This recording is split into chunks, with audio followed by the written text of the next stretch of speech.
Hi, welcome back to Christine's Home Affairs. The other day somebody commented on one of my videos and asked if I would do a video for a hanging shoe rack. So that's what this video is going to be all about. So I had a look online to see what sort of shoe racks there were, and there were lots of them with little plastic pockets sitting in front of a door or hanging from a wall.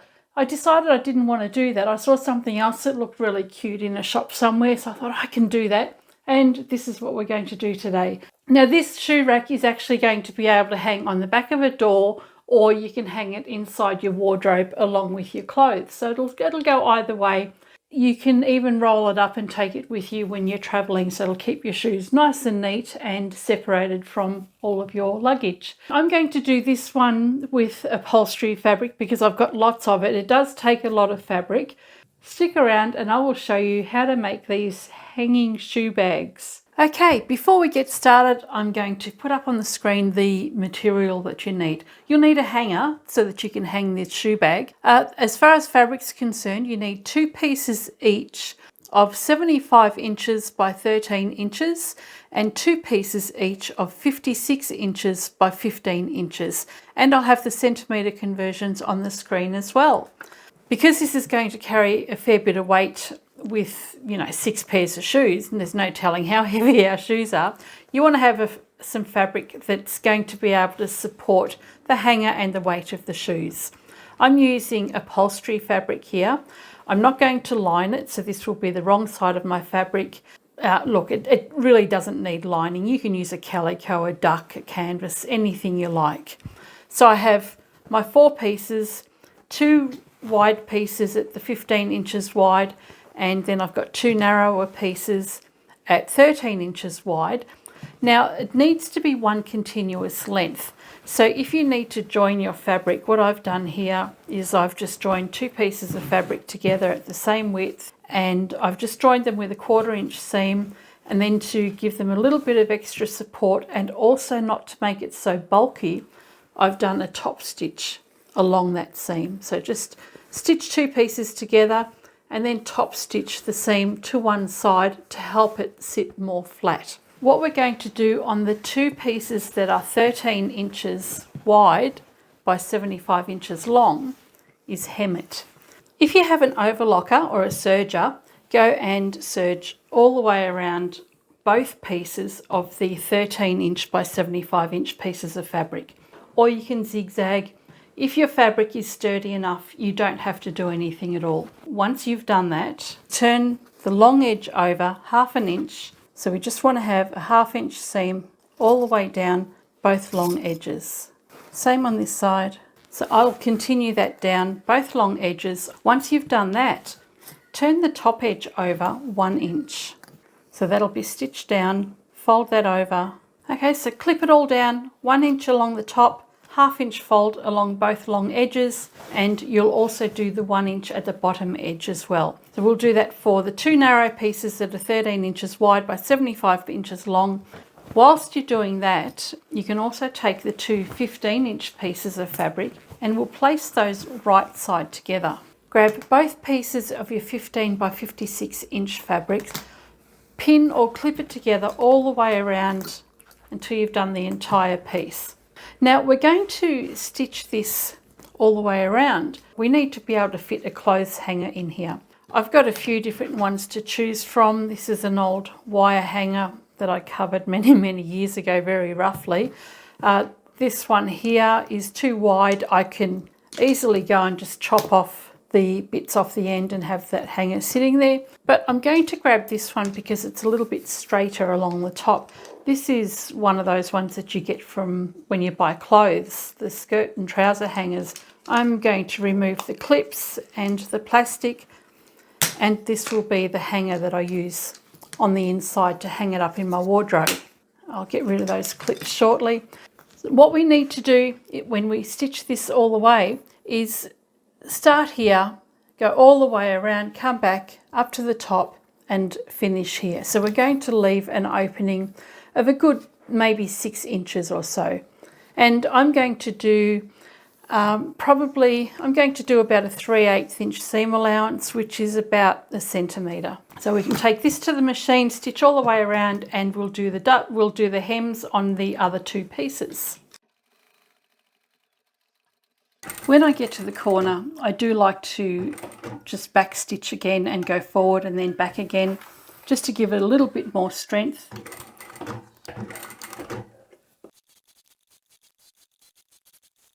Once you've stitched it closed, left your opening here, clip your edges top and bottom on all four corners and then turn it through. And on these ones I'm going to stitch straight down the 1 inch, then come down the long edges and do the 1/2 inch. Once you've clipped the corners on the double piece, put your arm in and turn it through, poke the corners out, and then we're going to top stitch this. Before we top stitch, take your opening, and we're not going to top stitch this closed. This needs to stay open because that's where our hanger has to go in. We can close it up a little bit later, but what we're going to do here is just stitch that folded edge down on both sides. Once we've done that, then we'll start at the top where we started earlier and top stitch all the way around. Place the fabric, the top layer of fabric, out of the way and just stitch that folded edge down. Turn it around and repeat for the other side. Now just place the two layers together, and where we have the opening finishing, that's where we'll start top stitching. And you continue all the way back around to the beginning, making sure you don't stitch this opening closed. So you can use either type of hanger inside. I've just trimmed this one off. That one can go inside and it'll sit nicely there. What I will do later is close this up so that the hanger just sits inside like that and doesn't poke all the way through, because we don't want the weight of our shoes to make it fall off the hanger. There's my plastic moulded hanger. I've taken all the bits off it and just trimmed that down. This is going to sit inside here. And if you have trouble getting it in, put the whole hanger in and then you can turn it around and place it inside. I'm not going to do that just yet. I want to take my measurements first, and I want to do that without any obstructions. With our big 15-inch piece of fabric that's been stitched together, bring the two short edges together, find the centre and mark that with a pin. Mark it with a pin on both sides and open that out. I've got my opening to my left, and this is the centre of our hanger. With the centre point marked, I'm just going to line up the ruler and draw a straight line going across. This is going to be our stitching line. What we need to do now is mark a series of lines 8 inches apart. So let's work our way up to the top edge and mark 8 inches from this line here and draw the line across. Do the same again. And one more time in the top half. So we've got our opening, and then I've got 1, 2, 3, 4 lines marked along here, and this is our centre line. And we're going to continue on in the bottom section and do the same thing. We want to mark 8 inches from that line. Repeat that again. And one more time. Now these lines are going to be a little bit difficult to see, so I'm just going to mark it with a pin so that you can see where the lines are. I've popped a pin at each 8-inch section here so you can see exactly where my lines are. We're going to set this aside just for the time being, and we'll take our other two pieces and start measuring those as well.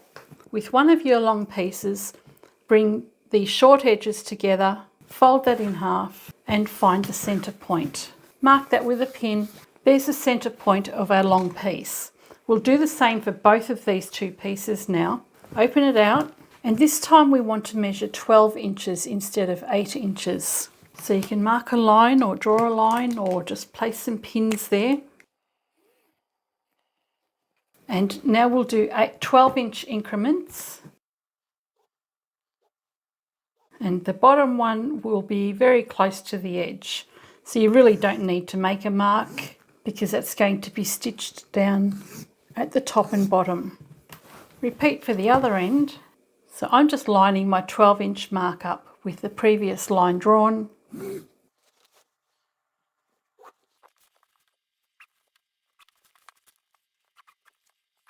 There you go. So I've got 12-inch lines marked out on my piece of fabric, and I'll do the same on the other one. Now one end is going to have a slightly bigger gap on there. Leave that at the top. The one that's got the drawn line very, very close to the edge, that will be left for the bottom. Do the next one. Repeat the process, fold the fabric in half and find the centre. Then you can mark 12 inches in each direction. Okay, now we can attach these two pieces to each side of the main piece or the centre panel. This is the top opening here. If you need to put your hanger in first because of the width of it, then you can go and put that in first and then just let it sit there. I've got my hanger pinned in place and I've got my drawn line across here. So you can see that mark by the pins here. Now we're ready to place this fabric onto this one. Take this first drawn line here, we'll leave the flap for the time being. Take this first drawn line and line that up with the second pins, which would be just along here. Of course, we need to turn it around the other way. And you want to centre this fabric over the top of the other one. So you want an equal distance using the measurements from one side of the bottom piece. We're going to line this one up evenly along here.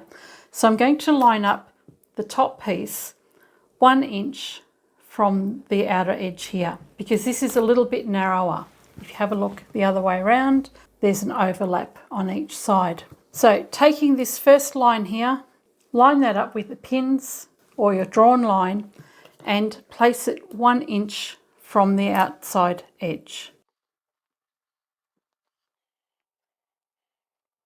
Pop a pin in there. Make sure that's nice and straight. So we want that 1 inch all the way down. And if you just line it up as you're going, it's going to be easier to line this up and have it sitting nice and straight. So we've got that line here lined up with the pins. Now we can take this piece and line that up along this drawn line here where the pins are. And you want to overlap this by about 1/4 of an inch. So the top of this line here is 1/4 of an inch past or higher than the drawn line that I've got along here. And the reason for that is being the top layer, I actually want to stitch right along the very top, and then I want to stitch 1/4 of an inch further down, which is my starting point. So you can see what's happening here is I'm making one slot for the first shoe, and we have to have the same on the other side. Find the next drawn line that you've got here. So the next 12-inch line here will meet up with the next 8-inch line. So you can fold your fabric back if it's easier for you to see. So line that up along here and make sure you've got a 1 inch gap from the edge. Mark your pin. Find the next 12-inch line and line that up with the next 8-inch line, and we're going to keep doing this until we get to the end.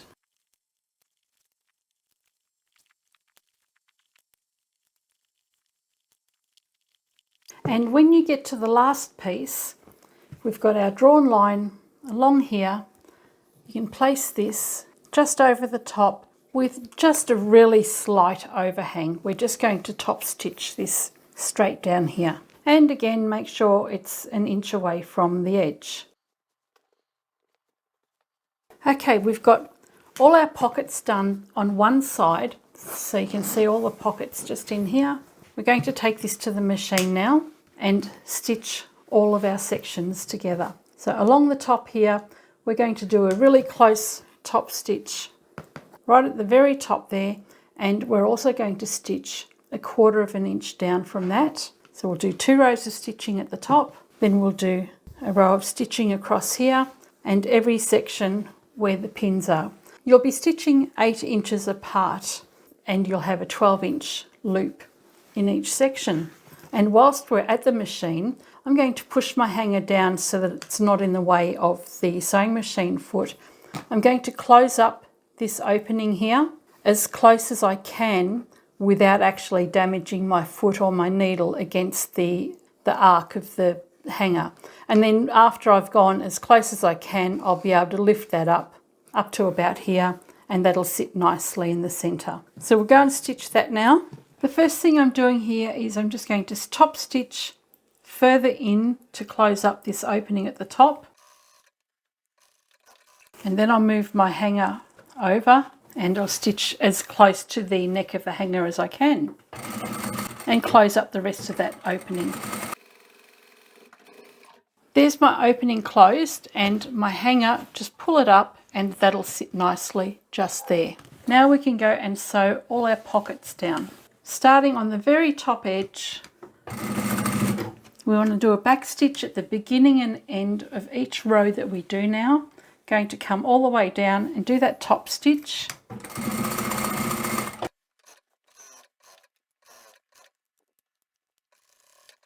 And just for the top row, we're going to do another stitch 1/4 inch away.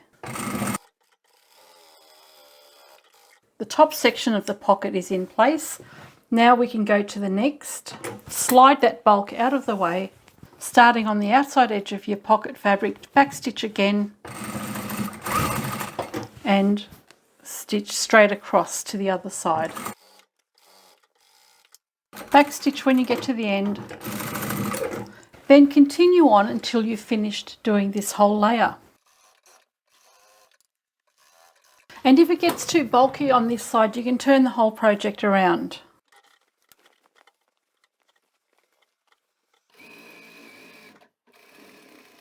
And when you get to the last one, we just want to top stitch straight down like we did at the top end. And then come up 1/4 inch and secure that in place again. Now we can do the other side. Here we go. We've got one side completely finished, and this is where our shoes are going to go. So this is the bottom edge here, and we'll be putting our shoe in on each side, and the weight of the shoe will help that sit down nicely. And there's our hanger at the top end here. We need to flip this over to the other side now. We need to be mindful of these pockets here now. We don't want to accidentally stitch over the pockets when we're doing the other side. My stitching lines were very difficult to see on this side, so I've gone and marked my 8-inch lines in with some chalk just so that you can see what I've got here. So these lines here are the stitching line from the other side. We're going to line up our next piece exactly the same way. Take our top piece, find this first 12-inch line, and we'll line that up here. This time we're going to line up 1 inch from this end because we did that on the opposite end before. It's 1 inch from the outside edge into here.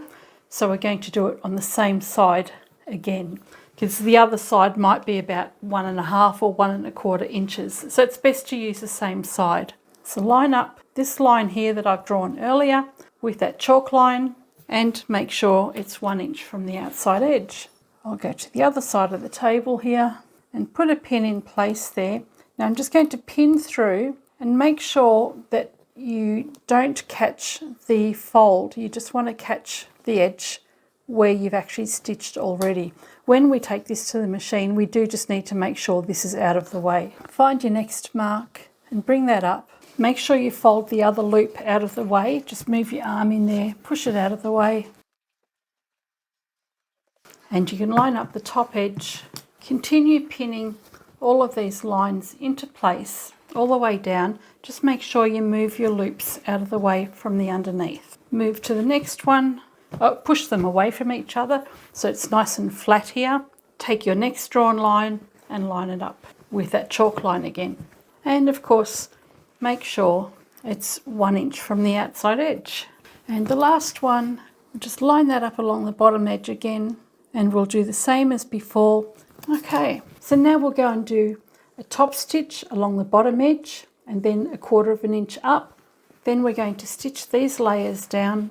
Whilst we're doing that, we need to make sure that we separate these pieces of fabric here so that we can just stitch straight down there without catching any of the fabric. So we'll spread it out, stitch it, go to the next one, spread it out top and bottom, stitch it, and so on until you get to the top. And you can do the same at the top edge, top stitch, and then a second row 1/4 inch away. So we've got the last lot of stitching to do. Once we've done that, we're completely finished.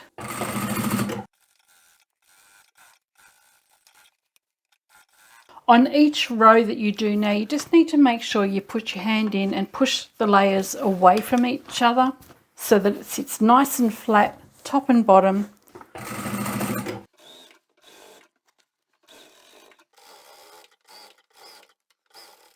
And now we are completely finished. Okay, so here is our finished product. We've got our hanging shoe rack.